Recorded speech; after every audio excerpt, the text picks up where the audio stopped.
Hallo meine Lieben, heute gibt es mal wieder ein Video zu meinem neuen Brother Plotter und zwar geht es da um den universellen Stiftehalter, was ihr damit machen könnt und mehr dazu seht ihr gleich nach dem Intro.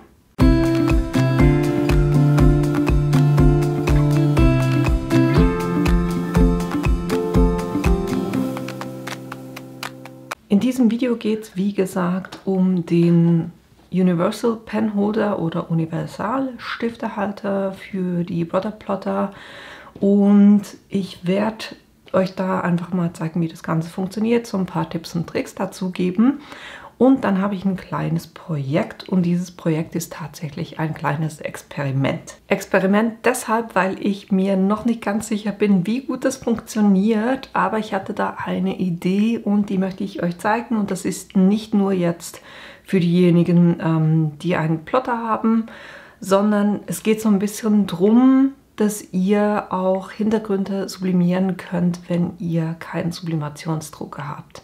Das werde ich dann kombinieren hier mit dem Stiftehalter, aber das könnt ihr eben auch verwenden, wenn ihr jetzt einen anderen Plotter habt oder eben gerade für diejenigen, die keinen Sublimationsdrucker haben. Ich hoffe, das funktioniert. Wenn es funktioniert, wird es richtig cool, aber wir gucken uns das nachher gleich an. Zuerst einmal gucken wir uns den Stiftehalter an.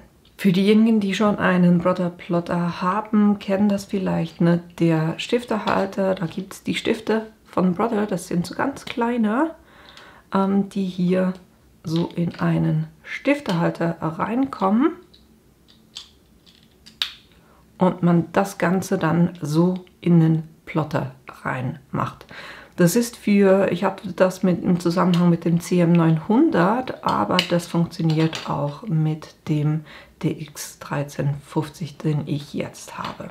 Das Thema hierbei ist halt einfach, ne, das funktioniert eben nur mit diesen kleinen Stiften und da habt ihr jetzt auch nicht eine Riesenauswahl. Na, das sind hier 5 Farben, hier ist dann sogar 6 Farben, sorry. Also schwarz gehört eigentlich ins andere Paket rein und dann hat es hier noch 2 Farben dabei für um Stoffe, na, da die Schnittlinien anzuzeichnen zum Beispiel. Das war in diesem Paket mit dabei. Jetzt, damit ich aber andere Stifte auch verwenden kann mit dem Brother Plotter, gibt es eben hier diesen Universal Stiftehalter und hier habt ihr 2 Elemente dabei. Und diesen Schritt vom Abgleichen müsst ihr immer machen, ne? Also das kommt nachher ins Gerät rein, das braucht ihr, um zu vorbereiten. Und da könnt ihr einfach einen Stift nehmen. Was nehmen wir da? Ich habe hier zum Beispiel einen Tombow Marker und dann nehme ich ein Stück Papier von dem, was ich beschriften will, lege das hier unten rein. Dann nehme ich den Stift, den Deckel ab und vielleicht um euch das zu zeigen, der Stiftehalter, der hat hier so kleine Zähnchen.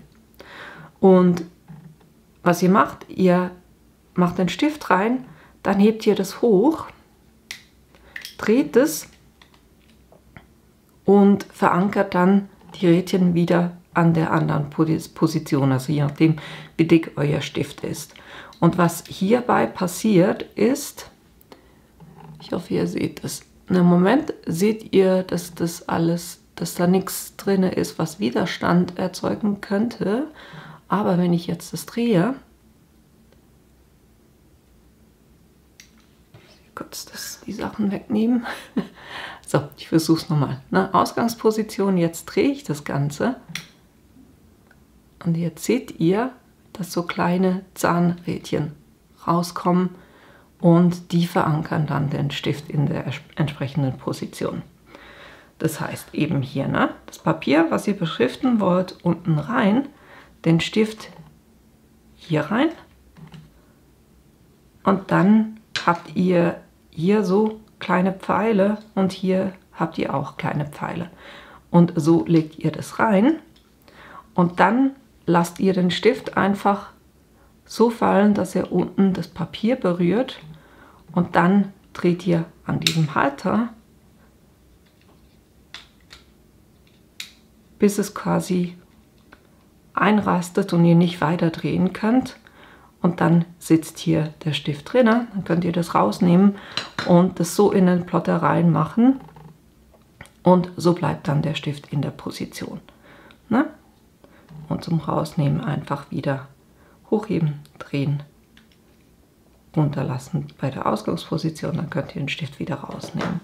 So funktioniert der Stiftehalter. Jetzt habe ich mir das angeguckt. Na, ihr habt gesehen, mit dem Tombow funktioniert es. Mit den Copic-Markern funktioniert es nicht.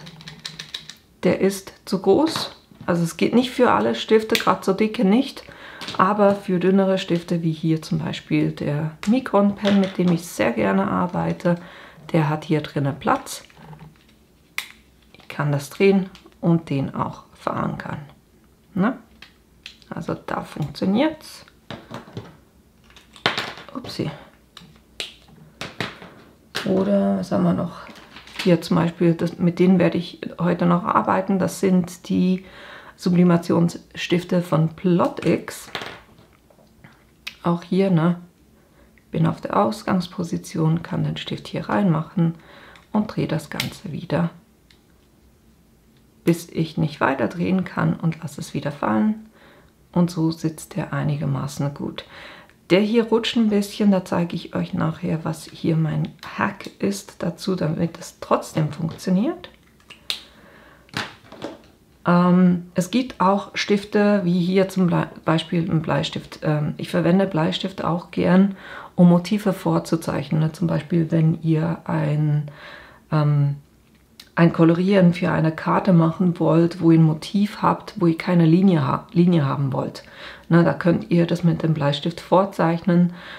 Ich wollte euch das schon lange mal zeigen. Irgendwann komme ich dann noch dazu, wie ihr solche Motive machen könnt. Aber eben, na, der Bleistift, wenn ich den hier reinmache und da bis zu ganz äußersten Möglichkeiten drehe, ne, das hält nicht. Und was ihr da machen könnt, ist, ich habe hier so ein Plastik, das war bei einem Kugelschreiber einfach da, um beim Schreiben so ein bisschen Grip zu haben.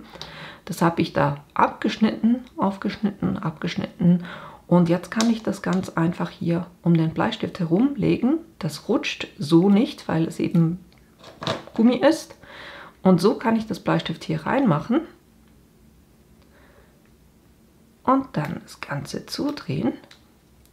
Und jetzt hält er. Ne? Also so könnt ihr eine zusätzliche Dicke schaffen, damit ihr dann auch dünnere Stifte verwenden könnt. Und das funktioniert nicht nur mit dem Bleistift, sondern hier zum Beispiel auch mit den Stabilo-Stiften. Ne? Könnt ihr ringsherum machen, reinmachen. Natürlich in der richtigen Höhe. So, hier sollte es passen. Zudrehen. Und der hält. Ne?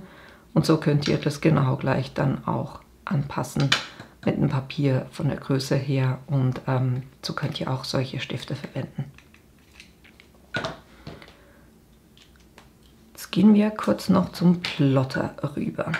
Beim Plotter könnt ihr jetzt, wie gesagt, hier einfach das Messer rausnehmen, und ich habe jetzt hier den Bleistift drin, und so kann ich das Ganze, na hier, diese Fläche muss nach hinten gucken, könnt ihr das so reinmachen.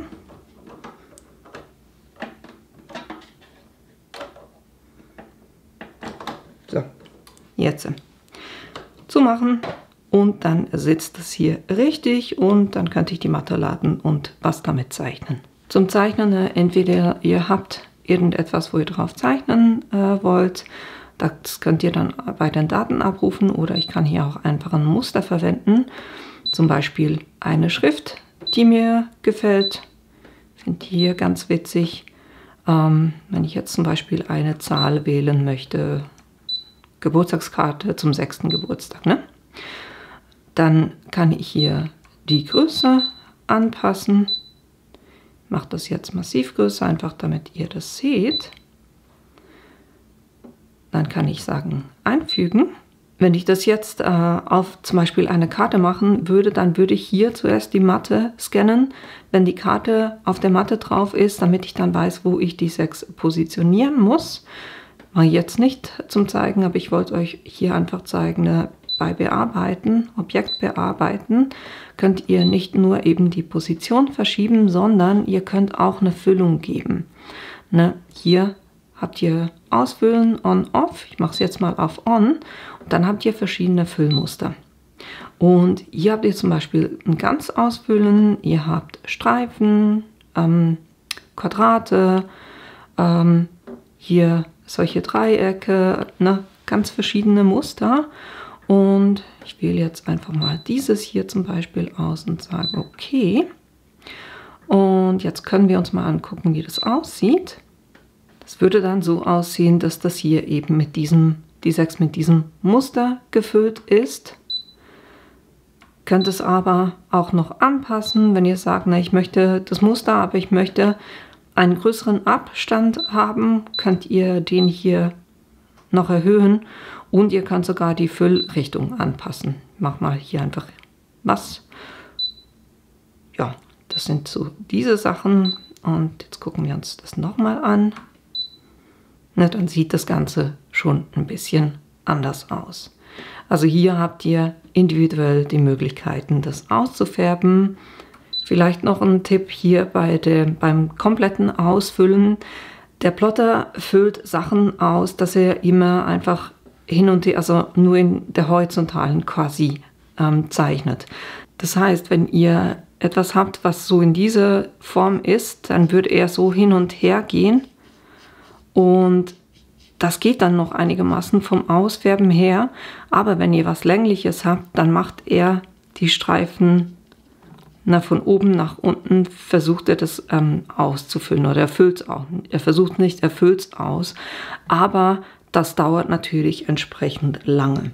Das heißt, wenn ich zum Beispiel Schriften habe, wo ich Innenteile habe, die es nicht ganz ausgefüllt hat, dann lasse ich die quasi nur vom Plotter zeichnen, die Außenlinien, und mache das dann kurz von Hand, weil es geht schneller.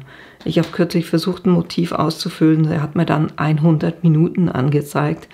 Da wollte ich jetzt natürlich nicht drauf warten, das ging wirklich schneller, wenn ich das von Hand ausgefüllt habe. Das zu den ganzen Füllmustern, was ich euch noch zeigen wollte. Und ein anderer Tipp noch, ihr habt hier auf der Seite einen Hebel, der bewirkt, dass sich innen drinne so kleine Rollen, hier hinten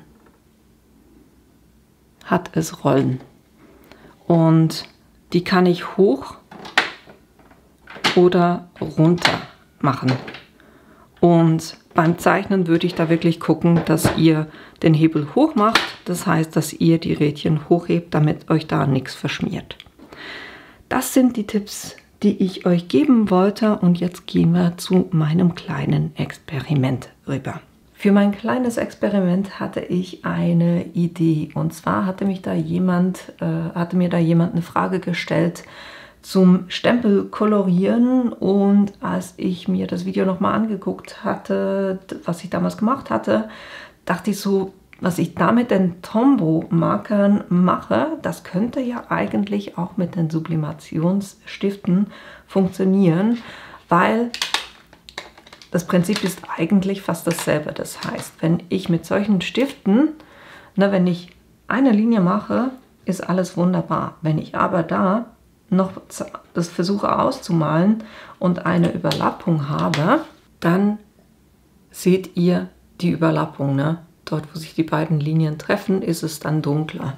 Und das seht ihr dann nicht nur auf dem Papier, ich hatte euch das mal mit den Cricut-Stiften auch gezeigt, sondern ihr seht es dann auch auf dem Sublimationsartikel. Das heißt, es überträgt sich genau so, dass diese Linien sichtbar sind. Und deshalb arbeite ich zum Ausfüllen nicht so gerne mit den Stiften. Ich finde die super, zum Linienzeichnen, alles wunderbar, aber eben zum Ausfüllen, aufgrund der Tatsache, dass ich eben diese Linien so gut sehe, verwende ich die nicht so gerne. Und deshalb dachte ich, ich versuche mal so einen Wasserfarben-Hintergrund zu machen. Ich habe es auch schon vorbereitet mit den Stiften. Ich zeige euch nachher auch noch gleich eine andere Variante. Das habe ich hier mit diesen Stiften gemacht. Und dann bekommt ihr wunderbare Wasserfarben, Hintergründe. Ich finde das so cool. Weiß noch nicht, ob es beim Übertragen dann funktioniert, aber das gucken wir uns an, weil ich habe eine Tasse, ich habe eine Tasche, das sind natürlich Sublimationsartikel, das heißt, die haben eine spezielle Beschichtung und eben ich arbeite mit den Sublimationsstiften. Und übrigens, ich habe es noch gar nicht gesagt, ne, die Tasse, Tasche, Stifte, den Stiftehalter und natürlich auch den Plotter habe ich von Hobbyplotter. Vielen, vielen lieben Dank dafür, weil das passt wunderbar, damit ich euch eben diesen kleinen Test auch zeigen kann. Jetzt, wie habe ich diesen Hintergrund gemacht? Ich habe das Ganze schon vorbereitet, einfach aus dem Grund, weil ich da nochmal mit Stiften drauf gehe und deshalb muss das wirklich super trocken sein, weil sonst verlaufen euch die Stifte. Ne? Den hier, den werden wir anders verwenden, aber das hier, das habe ich einfach auf ein Stück Aquarellpapier. Ne? Ich habe hier dieses verwendet. Das sind 200 Gramm Papier, habe ich in die entsprechende Größe geschnitten, dass das um die Tasse rum passt. Das heißt, es sind 23 cm in der Länge und 9 cm in der Höhe. Und dann habe ich hier kleine Einkerbungen gemacht, damit ich sehe, wo der vordere Teil der Tasse ist und wo der hintere Teil der Tasse ist.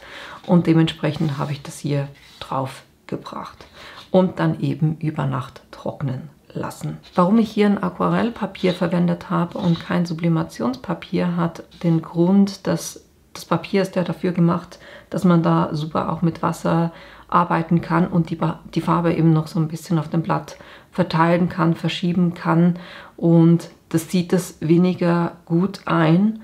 Und ich will ja nicht, dass die Farbe ins Papier reingeht, sondern ich will die Farbe nachher übertragen.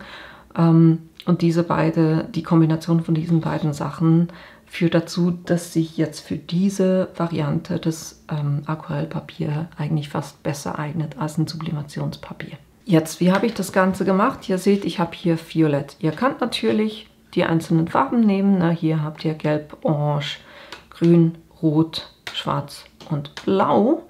Oder ihr könnt Farben auch kombinieren. Das ist das, was ich mache. Ich zeige euch kurz, wie ich das Violett gemacht habe. Ne? Einfache Farblehre. Wir haben Blau und Rot. Und damit können wir ein Violett erzeugen.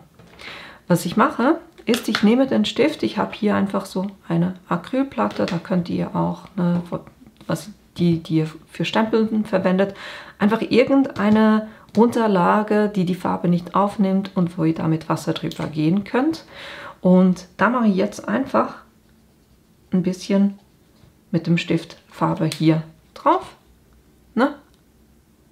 Und da auch ein Tipp, geht da nie mit der Spitze drauf, wenn ihr schon Wasser drauf habt, weil da trocknet euch dann die Spitze massiv schneller ein. Und natürlich auch, wenn ihr mit zwei Farben arbeitet, geht ihr da jetzt nicht aufs Blau drauf, sondern ihr macht nebendran Anteil Rot. Ne? Ich mache noch ein bisschen mehr. So, jetzt haben wir die beiden Farben auf dem Block. Ich habe hier ganz normales Wasser, einen großen Pinsel und was ich jeweils mache, ich mache zuerst das Papier nass, da wo ich dann die Farbe drauf bringen will. Und ihr braucht für diese Variante braucht ihr echt nicht viel von dieser Farbe. So, jetzt ist hier Wasser drauf und jetzt kann ich hier mit dem Pinsel diese beiden Farben aufnehmen und miteinander vermischen.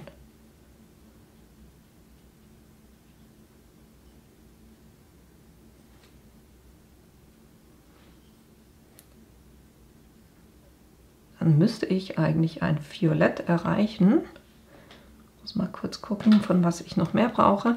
Könnt die Farbe auch noch ein bisschen anpassen. Wie gesagt, ich gehe jetzt hier nicht ins Wasser, sondern irgendwo nebendran.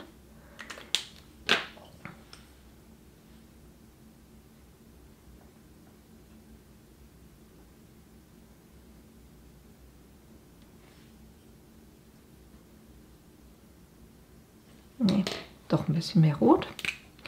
Und auch noch halt ein Hinweis, Sublimationsfarbe wird ja quasi erst aktiviert, wenn ihr die mit Hitze, mit großer Hitze in Berührung kommt. Von dem her ist es immer so ein bisschen Überraschung, wie es dann aussieht, wenn es gepresst ist. Aber ich würde mal sagen, so, das ist die Farbe, die ich haben will. Und jetzt kann ich hier ganz einfach diesen Wasserfarbeneffekt erreichen, indem ich hier die Farbe aufnehme und hier auf meinem Papier verteile. Und ihr seht, ich kann das immer noch, die Farbe schön verschieben, dadurch, dass es eben ein Aquarellpapier ist. Wenn ich es ein bisschen dunkler haben will, kann ich da immer noch ein bisschen Farbe drauf geben. Ich würde nicht so dunkel gehen, weil, wie gesagt, die Farbe wird dann erst aktiviert, wenn ihr da mit der Hitze drauf geht. Und ich will da noch mit einem schwarzen Stift was schreiben. Von dem her mache ich das jeweils nicht zu dunkel. Jetzt ist das Ganze natürlich extrem nass. Und da könnte ich jetzt nicht mit einem weiteren Stift drauf gehen, nämlich mit Schwarz. Das würde sofort auslaufen und deshalb habe ich das schon vorbereitet und über Nacht trocknen lassen. Was ich hier noch gemacht habe, ich habe so ein bisschen Farbe vorne aufgenommen und den Pinsel dann über den Finger getippt. Und so bekommt ihr dann hier noch so diese kleinen Kleckse. Hat auch einen super coolen Effekt. Und wie gesagt, so könnt ihr eben nicht nur die Farben erstellen, die ihr hier drin habt, sondern wenn ihr die dann auch noch mischt, dann könnt ihr noch viel mehr Farben damit machen. Jetzt eben hier mit Blau und Rot bekommt ihr ein Violett. Wenn ihr damit durch seid, natürlich das Ganze gut reinigen. Dann nehme ich ganz einfach ein feuchtes Tuch, wische da drüber, das ist das Schöne am Acrylblock, die Farbe kommt mit. Und schon ist das Ganze wieder gereinigt und ich kann das für was anderes verwenden. Den Pinsel wasche ich dann beim Wasserhahn noch ein bisschen aus, damit da wirklich keine Farbe zurückbleibt. Mache ich nachher noch, aber ich wollte euch noch etwas anderes zeigen. Das war jetzt die Variante mit den Stiften. Ich habe hier noch ein großes Blatt gemacht und das habe ich nicht mit den Stiften gemacht, sondern ich habe Sublimationstinte genommen, die gemischt. Das heißt, hier zum Beispiel, um ein Altrosa zu erreichen, habe ich 3 Einheiten Magenta genommen, 2 Einheiten Gelb. Die habe ich jeweils mit der Spritze aufgezogen. Das heißt, wenn ich sage 3 Einheiten Magenta. Bei mir eine Einheit, habe ich gesagt, sind 2 Milliliter. Und dann habe ich 3 Einheiten mal 2 gibt 6. Das heißt, ich habe hier 6 Milliliter vom Magenta aufgezogen. Und ich habe die Spritzen auch markiert, dass ich die immer nur mit der entsprechenden Farbe verwende. Habe das hier reingemacht. Dann Gelb 2 Einheiten, das heißt 2 mal 2 gibt 4. Das heißt, hier habe ich dann 4 Milliliter vom Gelb aufgezogen und das auch hier reingemacht. Das dann gut geschüttelt und das sind so Apothekerfläschchen. Und da braucht ihr echt super wenig dafür. Für dieses Blatt hatte ich 2 Tropfen von dem und dann mit Wasser vermischt. Also mehr braucht ihr da nicht. Schön ist eben bei denen, dass ihr dann eben hier vorne so eine Spitze habt, wo ihr hier hinten drauf drücken könnt und dann einzelne Tropfen quasi runterlaufen lassen könnt und die so auf euren Acrylblock zu machen. Hier ist einfach, wenn ihr Sublimationsfarbe habt, die solltet ihr, wenn es mal geöffnet ist, sagen die eigentlich, es ist 6 Monate haltbar, wenn die Flasche geöffnet ist. Von dem her habe ich da hier wirklich nur ganz, ganz wenig angerührt. Ja, also ihr braucht natürlich nicht so eine Riesenflasche zu kaufen. Vielleicht habt ihr auch eine Freundin, die Sublimationsfarbe haben und da könnt ihr so ein bisschen was abzwacken davon. Jetzt fragt ihr euch vielleicht, wie wusste ich, dass ich mit 3 Einheiten Magenta und 2 Einheiten Gelb ein Altrosa erreiche. Das zeige ich euch kurz. Ich habe hier ganz einfach in Procreate mir ein Blatt angelegt und da verschiedene Kombinationen ausprobiert. Hier 0 Magenta, 5 Gelb. Hier 1 Magenta, 4 Gelb und ich habe immer so in 5er-Einheiten gearbeitet, weil 100% durch 5 gibt 20% und dann wusste ich, wenn hier Magenta 3, 20% sind 60% und Gelb zweimal sind dann 40% und so bin ich wieder bei den 100%. Ich habe einfach so gearbeitet und warum habe ich das so gemacht? Ich zeige euch das kurz. Ich habe hier einfach ein neues Blatt angelegt, hier oben bei diesem Pluszeichen und ihr könnt ja hier beim Farbprofil jeweils angeben, ob ihr RGB oder CMYK Farben haben wollt und hier habe ich eben CMYK Farben ausgewählt, weil ich ja genau das austesten will. Sage erstellen, Bilder, ja.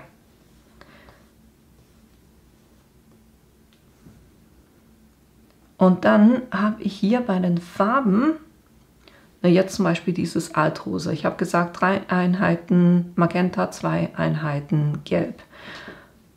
3 Einheiten Magenta heißt eben, eine Einheit ist hier 20%, weil wir müssen schlussendlich auf 100% kommen. Und ich bin hier unten bei den Werten.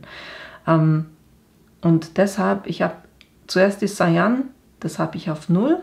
Magenta, wenn ich sage 3 Einheiten, 3 mal 20% sind hier eben 60%. Dann Gelb, habe ich gesagt 2 Einheiten, 2 mal 20% sind 40%. Und bei Schwarz, da bin ich bei 0. Und so erreiche ich eine Farbe, dann habe ich hier einfach einen nassen Schwamm quasi bei den Wasserpinseln, den verwendet und so konnte ich dann sehen, okay, das wird in etwa diese Farbe.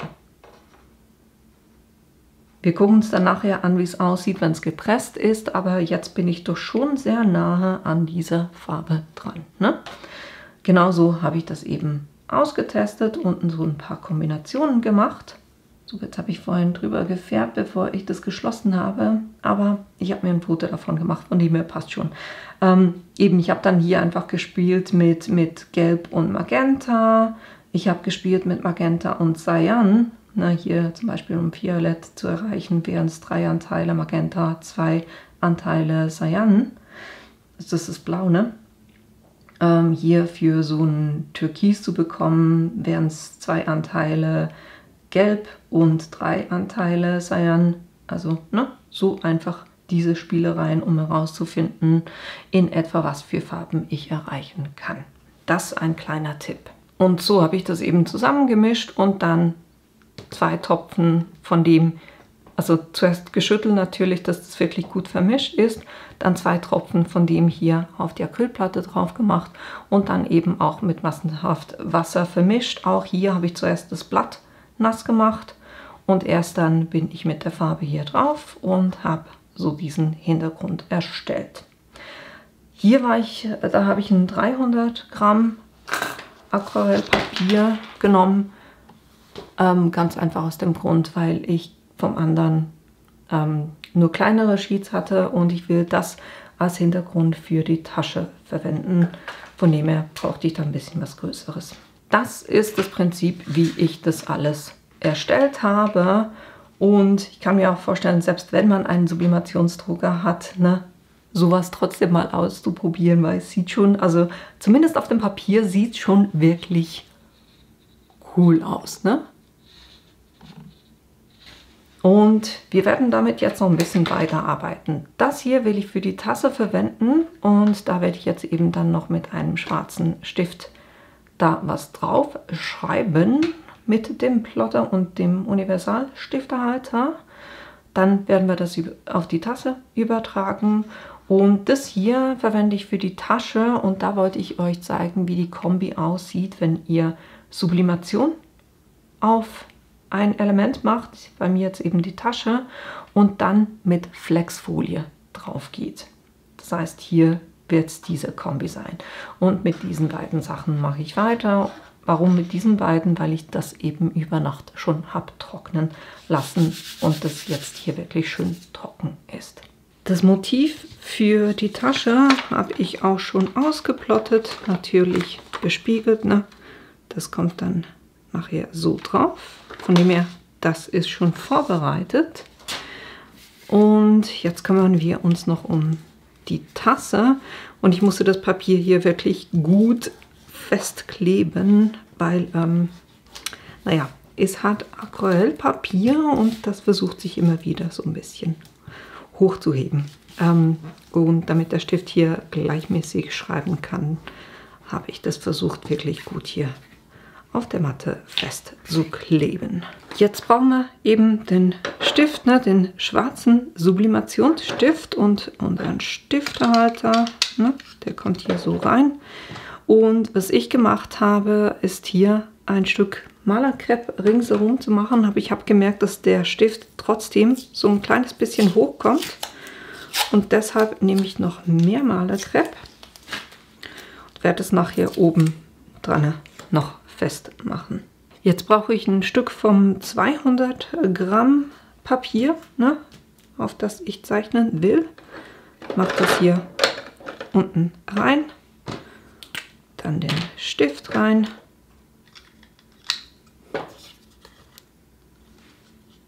Den runterfahren lassen, bis er das Papier berührt und dann schiebe ich das einmal hoch und wieder runter und ihr seht jetzt, der lässt sich immer noch bewegen. Das ist genau das, was ich versuche zu vermeiden und deshalb mache ich hier ganz einfach das Malerkrepp quasi drauf, dass der wirklich an Ort und Stelle bleibt.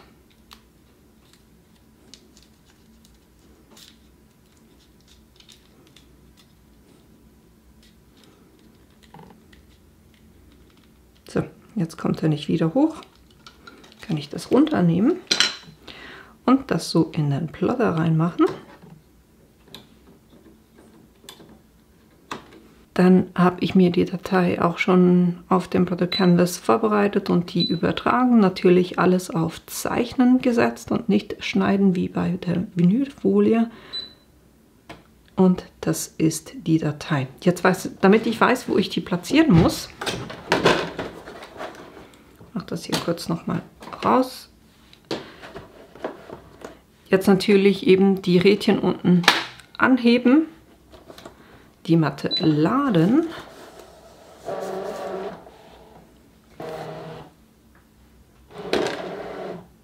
und jetzt scanne ich das Ganze, damit ich weiß, wo ich das dann platzieren muss. Jetzt sehe ich das hier. Und dann kann ich sagen, bearbeiten. Ein bisschen mehr Sicht drauf. Noch ein bisschen mehr. Nee, doch weniger. So, jetzt kann ich das da platzieren, die beiden Motive, wo ich die haben will. Hier den Schriftzug schön auf dem Fleck. Und die Blume, die ich habe, die machen wir hier. Ich kann sagen, okay. Nochmal okay. Nochmal okay. Jetzt kann ich sagen, was ich damit machen will, nämlich zeichnen.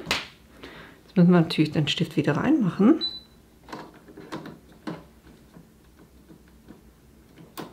Dann sagt er, er braucht 12 Minuten. Ich gehe jetzt nur kurz hin. Nochmal zurück. Bearbeiten, einfach um sicher zu sein, dass ich hier keine Füllung drin habe. Seht ihr, war noch da. Ich will offene, ich will keine Füllung haben. Sage okay. Okay.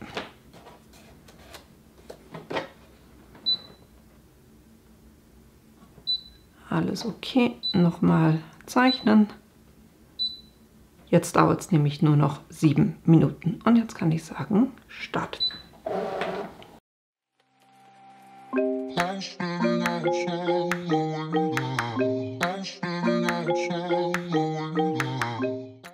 Wenn er fertig ist, kann ich das rausnehmen.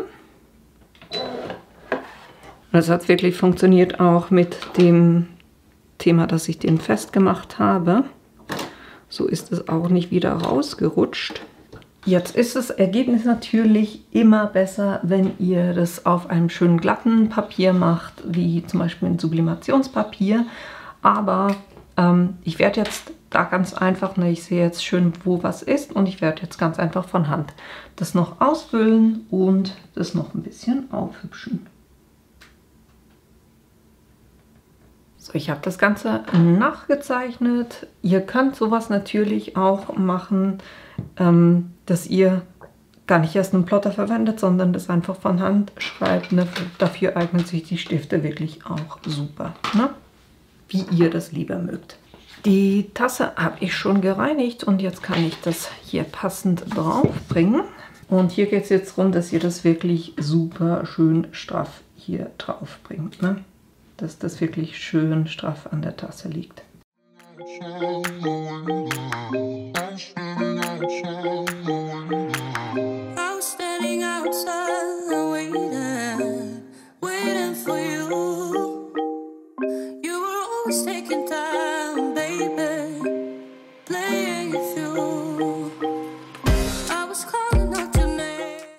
Und dann kommt natürlich wie immer noch ein Stück Backtrennpapier ringsherum.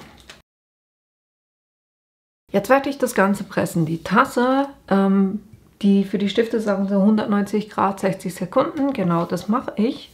Lasse die dann auskühlen. Dann gucken wir uns das Resultat an. Und hier mache ich es so, dass ich die Tasche kurz vorpresse, einfach damit die Restfeuchtigkeit rauskommt.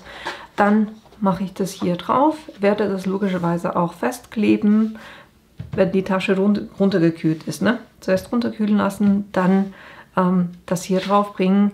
Das presse ich dann auch bei 190 Grad für 60 Sekunden. Dann nehme ich das wieder runter, lasse das Ganze wieder auskühlen. Und weil die Sublimationstinte bei rund 170 Grad aktiviert wird, kann ich trotzdem mit Flexfolie nachher drauf pressen, ohne dass ich die Farbe aktiviere, weil die pressen wir ja bei rund 150 Grad für 60 Sekunden. Also das sollte funktionieren. Das heißt, das werde ich dann ganz am Schluss noch drauf pressen. Und dann gucken wir uns an, wie das aussieht. Ich hoffe, das funktioniert genauso, wie ich das bei mir im Kopf habe. Aber das seht ihr jetzt gleich. Ich presse das kurz und bin gleich wieder zurück. So, meine Lieben, ich habe das jetzt gepresst.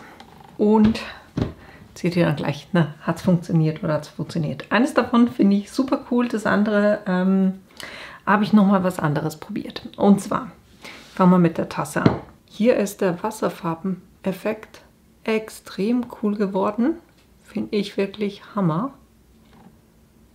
Aber das mit den Stiften ist einfach zu fett geworden. Und das liegt wirklich nicht an den Stiften, sondern das liegt am Wasser, also am Aquarellpapier, weil das so eine grobe Struktur hat, musste ich da relativ weit ausholen. Ich habe noch was anderes versucht, weil, also ich habe wirklich getestet, ob ich das auf dem Sublimationspapier hinbekomme, aber ihr seht vielleicht den Vergleich hier. Es ist halt einfach wirklich nicht dasselbe, wie es dann aussieht, ne, der Wasserfarbeneffekt auf dem Aquarellpapier. Von dem her würde ich auf jeden Fall mit dem Aquarellpapier gehen. Was ich aber dann gemacht habe, ist, ich habe das Ganze mit dem Bleistift zeichnen lassen, weil das Bleistift, das wird dann nicht mit übertragen, und bin dann auf dem Papier mit, also ne, ja, mit diesem Stiftehalter habe ich das mit dem Plotter einfach das Motiv gezeichnet und habe es dann von Hand mit den Stiften nachgezeichnet, und das ist schon definitiv besser geworden. Und das hier war ein Mix von Blau und Grün, ne? Von dem her sieht doch schon besser aus, ne? Oder braucht natürlich auch den Plotter dazu. Ihr könnt ja, wenn ihr eine schöne Schrift habt oder eben das selber zeichnen wollt, könnt ihr das selber dann auch auf das Papier drauf zeichnen. Das geht auch. Aber definitiv die grüne, ne, ist besser geworden. Aber dieser Effekt mit diesen Wasserfarben, ich finde es Hammer. So einen Hintergrund zu gestalten, finde ich schon extrem cool. Ne? Also überlegt euch, ob ihr das selber auch mal ausprobieren wollt. Das ist wirklich eine coole Sache. Und dann die Tasche. Na, da das nicht so super einwandfrei funktioniert hat, habt ihr es ja schon erraten. Das hier ist richtig cool geworden. Es ist nicht altrosa geworden, aber na, hier. Sieht das cool aus oder sieht das cool aus? Ihr seht hier diese ganzen Wasserfarben. Hat jetzt so ein Pfirsich. Aber das ist so cool geworden. Das werde ich definitiv öfters machen. Ne? Man muss sich ein bisschen von der Farbe überraschen lassen, aber das dann eben in Kombination mit der Flexfolie. Und die Flexfolie hält wirklich super drauf. Es hat die Sublimationsfarbe auch nicht wieder aufgelöst oder sowas, sondern wirklich, ne, ich habe eben zuerst die Tasche gepresst, damit die Restfeuchtigkeit rausgeht. Dann, als es abgekühlt war, habe ich hier das Papier drauf gemacht, ne, und festgemacht, auch mit hitzeresistenten Klebeband. Das hier habe ich gepresst bei 200 Grad für 60 Sekunden, weil das war ja die Sublimationstinte. Dann habe ich das Ganze runtergenommen, wieder auskühlen lassen und dann habe ich hier meine Flexfolie bei 150 Grad für 30 Sekunden gepresst. Dann die Schutzfolie weggenommen und nochmal für 30 Sekunden gepresst. Das mache ich immer mit meiner Flexfolie. Ich presse die immer nochmal nach, damit das hier wirklich schön in der Struktur oder mit der Struktur des Stoffes, dass das festhält. Und so kann die jetzt auch wunderbar gewaschen werden. Also ich finde das cool. Ist natürlich wie mit allem Geschmackssache, aber ich finde es extrem cool. Na, von wegen hier die Kombination Sublimationstinte zusammen mit Flexfolie. Und diese Kombi geht natürlich nicht nur, wenn ihr jetzt hier selber so einen Wasserfarbeneffekt macht, sondern auch, wenn ihr irgendwas ausdruckt. Ne? Ihr könnt immer auch, wenn ihr zuerst das mit der Sublimation bedruckt, dann könnt ihr immer auch mit Flexfolie drauf. Und das geht auch auf T-Shirts oder was auch immer sonst für Textilien ihr habt für den Sublimationsdruck. Da könnt ihr diese Kombi drauf machen. So, das war jetzt auch schon alles, was ich euch heute zeigen wollte, nämlich eben hier, ne, den Universal-Stiftehalter und dann mal ein kleines Experiment von wegen, kann ich Sublimationstinte, Hintergründe auch machen, wenn ich keinen Sublimationsdrucker habe, das einerseits, und dann eben auch die Kombi mal zu machen mit Sublimation und Flexfolie. Ich hoffe, das war hilfreich für euch und dass euch das Video gefallen hat und dass ihr natürlich auch Lust habt, sowas selber auszuprobieren, weil ich finde diesen Effekt wirklich Hammer. Das sieht so cool aus. Und ja, und natürlich hoffe ich auch, dass ich euch in einem meiner nächsten Videos wiedersehe. Bis bald!